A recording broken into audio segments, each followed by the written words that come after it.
大家好，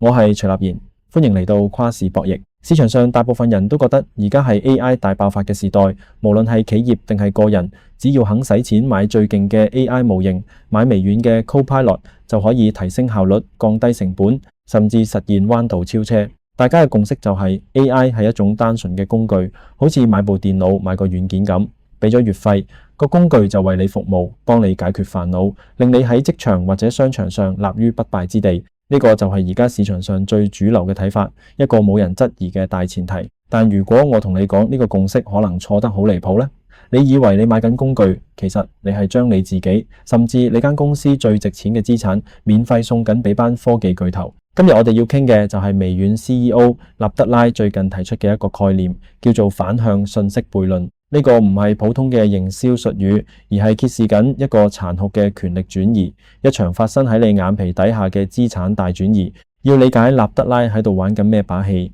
我哋要先返去幾十年前。1962年，後來攞咗諾貝爾經濟學獎嘅經濟學家阿羅提出過一個經典嘅信息悖論。簡單嚟講，信息呢種商品，買家喺俾錢之前冇辦法評估佢嘅價值，但一旦賣家將信息展示出嚟俾買家睇，買家其實已經免費得到咗呢個信息，所以賣家永遠處於一種唔透露就賣唔出，一透露就等於送咗俾人嘅尷尬局面。人類後來用專利制度勉強解決咗呢個死結，但係納德拉最聰明嘅地方就係將呢個箭頭反轉。喺 AI 時代，尷尬嘅唔再係賣家，而係買家，即係你同我。你俾錢買 AI 智能，但係你要用你自己獨有嘅知識去餵佢，個模型先會好用。你越想佢表現得好，你就得餵得越多。結果係點呢？你為咗 AI 智能俾咗兩次錢，一次係用真金白銀，另一次係用比金錢更寶貴嘅你獨有嘅商業秘密同經驗。而且呢場信息不對稱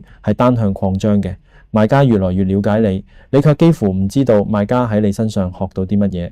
好多西方媒體中意將呢件事講成私隱問題，覺得只要搞啲匿名化或者簽份同意書就解決到。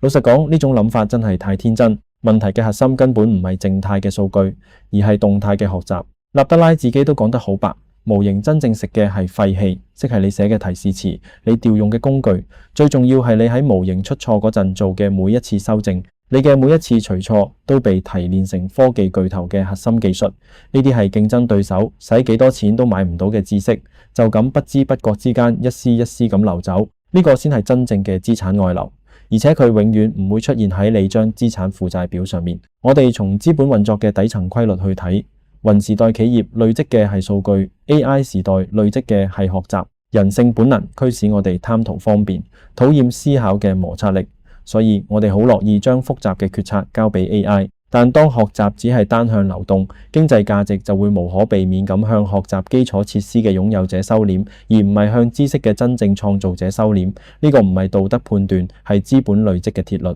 你睇下今日美股標普500指數入面，頭10大權重股佔比已經升到大約35%以上嘅歷史極端水平，當中大半就係雲同 AI 基礎設施嘅持有者。市場已經用真金白銀話緊俾你聽，財富到底流緊去邊度？最諷刺嘅係科技巨頭嘅雙重標準，佢哋一邊話自己有合理使用權，可以攞全世界嘅公開數據去訓練模型，另一邊就用嚴苛嘅條款禁止你用佢哋嘅輸出去訓練你自己嘅模型。翻譯做人話，即係我攞你啲嘢就係推動科技進步，你想保留自己嘅生產資料就係違約。呢種不對稱，正正就係將你由一個獨立嘅玩家降格成為系統入面嘅燃料。我哋可以用經濟學家海耶克嘅概念去拆解呢個局。海耶克講過一種特定時空嘅知識，即係關於時間、地點同具體情景嘅經驗。呢啲嘢係任何中央機構都冇辦法完全掌握嘅。以前呢套理論用嚟反對計劃經濟，今日同一套邏輯，正正可以解釋點解 AI 巨頭要瘋狂吸納你嘅數據。佢哋搞緊嘅就係一場新嘅 AI 中央計劃，將所有企業散落喺民間嘅隱性知識，全部收歸到3-4家大廠嘅無形權重入面。講到地緣政治，美國硅谷高舉開放大旗，其實只係為咗合理化自己對全球數據嘅掠奪。而中國雖然推動數據要素市場化，但當主導權集中喺官方同國企手上嗰陣，民間企業同個體嘅隱性知識一樣，有被單向抽走嘅風險。好多人以為中國應用場景多、數據多就實贏，呢個係犯咗嚴重嘅認知盲點。數據多唔等於學習回路握喺自己手上。如果底層嘅模型權重受制於人，場景再多，你都只係替人哋嘅基建免費打工。量唔等於權，呢個係兩個完全唔同嘅維度。所以真正嘅問題從來都唔係邊個模型跑分最高。喺你消費 AI 智能嘅同時，你正喺度生產智能。而你生產出嚟嘅嗰份智能，到底屬於你，定係屬於你租翻嚟嗰部機器呢？誰掌握咗呢條複利回路嘅產權，誰就掌握咗未來10年嘅市場紅利。學懂看資產負債表上看不到的價值，才是當今價值投資的精髓所在。如果你對這些資本回報、宏觀經濟、財政政策、市場博弈議題有濃厚興趣，記得訂閱我哋嘅跨市博弈 YouTube Channel， 仲要撳埋個鐘仔，都可以留意埋我哋嘅 Patreon 同 Facebook， 咁就唔會錯過我哋嘅最新內容。如果有興趣，請加入我們的 Facebook 專頁及 Patreon 會員，資料在下面 Info Box。我係跨市博弈徐立言，下次節目再見。